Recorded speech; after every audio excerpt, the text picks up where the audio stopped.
नमस्कार दोस्तों, स्वागत है आपका एक बार फिर से हमारे चैनल सनातन लोक एसएल पर। जय श्री राम। कैसे हैं आप सब? मृत्यु के 24 घंटे बाद आत्मा वापस अपने घर क्यों आती है?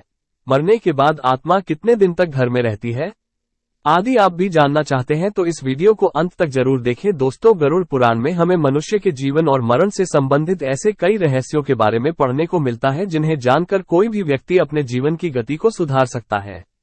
दोस्तों, इसमें हम जानने वाले हैं मृत्यु के समय मनुष्य के साथ क्या क्या घटित होता है और वो किस प्रकार यमलोक ले जाया जाता है। इस प्रस्तुति में आज हम जानेंगे कि मृत्यु के बाद जीव आत्मा कितने दिनों तक घर में रहती है। हमारे धर्मशास्त्रों में इस संदर्भ में क्या क्या वर्णित किया गया है वो सब हम आपको इस पोस्ट के माध्यम से बताएंगे। गरुड़ पुराण वैष्णव संप्रदाय से संबंधित है और इस पुराण के अधिष्ठाता देव सृष्टि के पालनकर्ता भगवान विष्णु है। दोस्तों, कैसे यमदूत उस जीवात्मा को यमलोक ले जाते हैं।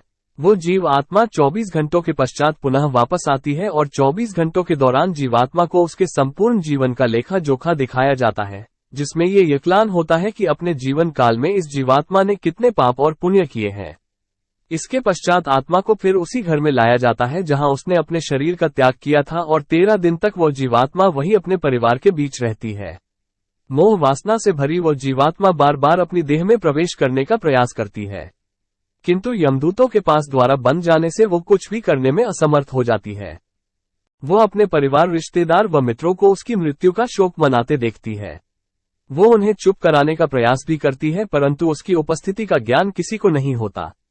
फिर वह अपने सामने स्वयं के मृत शरीर को देखती है और भूख प्यास से जोर जोर से बिलाप करते हुए रोने लगती है। और इसके साथ साथ गरुड़ पुराण में ये भी बताया गया है कि मनुष्य पुण्य कर्म तो करता है, परंतु उसके पुण्य की संख्या उसके द्वारा किए गए पापों से कम होती है।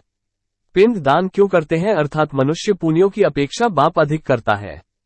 इसके समाधान स्वरूप मृत्यु के पश्चात पिंड दान करना आवश्यक बताया गया है। 10 दिनों तक जीवात्मा के उद्देश्य से पुत्रगण पिंड दान देते हैं।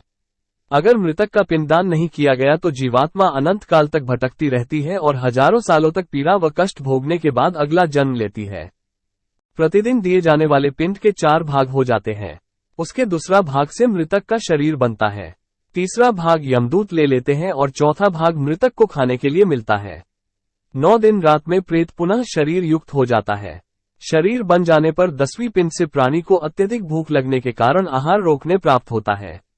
गरुड़ पुराण के अनुसार 10 दिन तक दिए जाने वाले पिंड दान में विधि, मंत्र, स्वधा, आवास और आशीर्वाद का प्रयोग नहीं होता।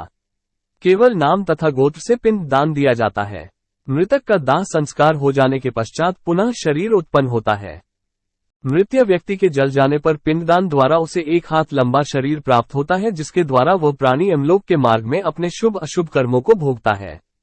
पहले दिन जो पिंड दान दिया जाता है उससे मूर्धा, दूसरे दिन के पिंड दान से ग्रीवा और दोनों स्कंद बनते हैं, तीसरे दिन की पिंड दान से हृदय व चौथे दिन के पिंड दान से पृष्ठ भाग उत्पन्न होता है।